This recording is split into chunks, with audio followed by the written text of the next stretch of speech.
This channel does not promote any violent, harmful, or illegal activities. All content provided by this channel is meant for an educational purpose only. রাজনীতির একটা মোড়কের খবর বলা যেতে পারে। বিধানসভা স্পিকারকে চিঠি পার্থ চট্টোপাধ্যায়ের। বিধানসভার অধিবেশন কবে বসবে জানতে চেয়ে চিঠি। প্রদীপ্ত আমাদের সঙ্গে টেলিফোনে রয়েছেন, আমাদের সহকর্মী। প্রদীপ্ত, পার্থ চট্টোপাধ্যায় যাকে তাকে জিজ্ঞাসা করছেন না, মৌখিক জিজ্ঞাসা করছেন না, একেবারে চিঠি দিয়ে স্পিকারকে জিজ্ঞাসা করছেন। ইঙ্গিতটা কিসের?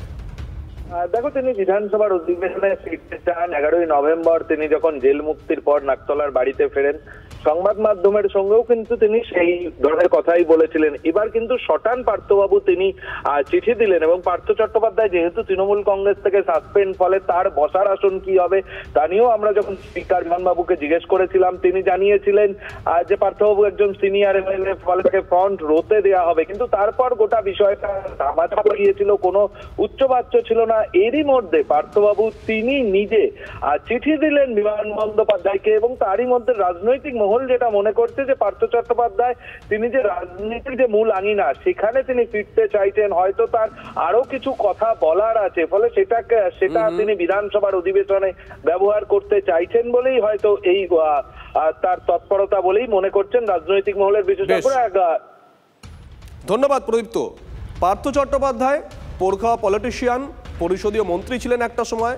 রাজনীতির এই আটঘাটগুলো তিনি খুব ভালোই জানেন, তাই বোধহয় এই চিঠি, এমনটাই মনে করছে রাজনৈতিক মহল।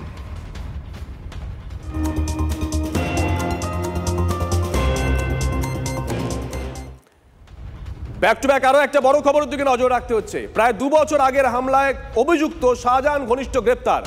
শাহজাহান ঘনিষ্ঠ দুরন্ত মোল্লাকে গ্রেপ্তার করলো সিবিআই। নিশ্চয়ই মনে আছে আপনাদের, 2024 সালে 5ই জানুয়ারি ইডির ওপর হামলায় নাম জড়ায় এই দুরন্তের। দীপঙ্কর আমাদের সঙ্গে রয়েছেন। দীপঙ্কর, এই দুরন্ত মানে যাকে গ্রেপ্তার করা হয়েছে আর কি, দুরন্ত মোল্লা, তাকে কোথা থেকে গ্রেপ্তার করা হলো? 5 তারিখের পর থেকে কি বেপাত্তা ছিল? দেখো, একদমই তাই। এই দুরন্ত মোল্লা 5 তারিখের পর থেকেই বেপাত্তা ছিল, তাকে পাওয়া যাচ্ছিল না। যখন থেকে শাহজাহান ঘনিষ্ঠ, যখন ইডি আধিকারিকরা এসেছিলেন সেই সময় তাকে তাদের উপরে যে চড়াও হয়েছিল, ইডির আধিকারিকদের গাড়ি ভাঙচুর থেকে শুরু করে তাদের উপরে যা যা চড়া হয়েছিল তার তদন্ত সিবিআই করছে।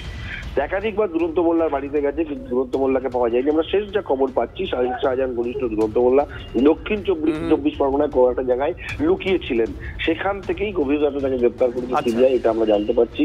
এবং তার পরিপ্রেক্ষিতে তদন্ত হচ্ছে। এবং একই সঙ্গে এটা মাথায় রাখতে হবে যে 5ই জানুয়ারি 2024 তারিখে যে ঘটনা ঘটেছিল সেটা দুরন্ত মোল্লা একা নয়, এর সঙ্গে আরো একাধিক মানুষজন ছিলেন, তাদেরও সংকোচে তল্লাশি চলছে। নজর রাখো। আবারও এসে গেল TV9 বাংলা ঘরের বায়োস্কোপ অ্যাওয়ার্ড। সেরা বাছাইয়ে শামিল আপনিও। বাংলা সিরিয়ালে প্রধান চরিত্রে আপনার পছন্দের সেরা পুরুষ অভিনেতাকে? ইন্দ্রজিৎ বসু, পরশুরাম আজকের নায়ক, সৌম্যদীপ মুখোপাধ্যায়, জগদ্ধাত্রী, রিয়াজ লস্কর, বৌচুরি, আরিয়ান ভৌমিক, ভিডিও বৌমা। tv9bangla.com/ঘরের বায়োস্কোপ সাইটে গিয়ে ভোট দিন প্রধান চরিত্রে আপনার পছন্দের সেরা পুরুষ অভিনেতাকে। TV9 বাংলা ঘরের বায়োস্কোপ অ্যাওয়ার্ডস আসছে TV9 বাংলায়।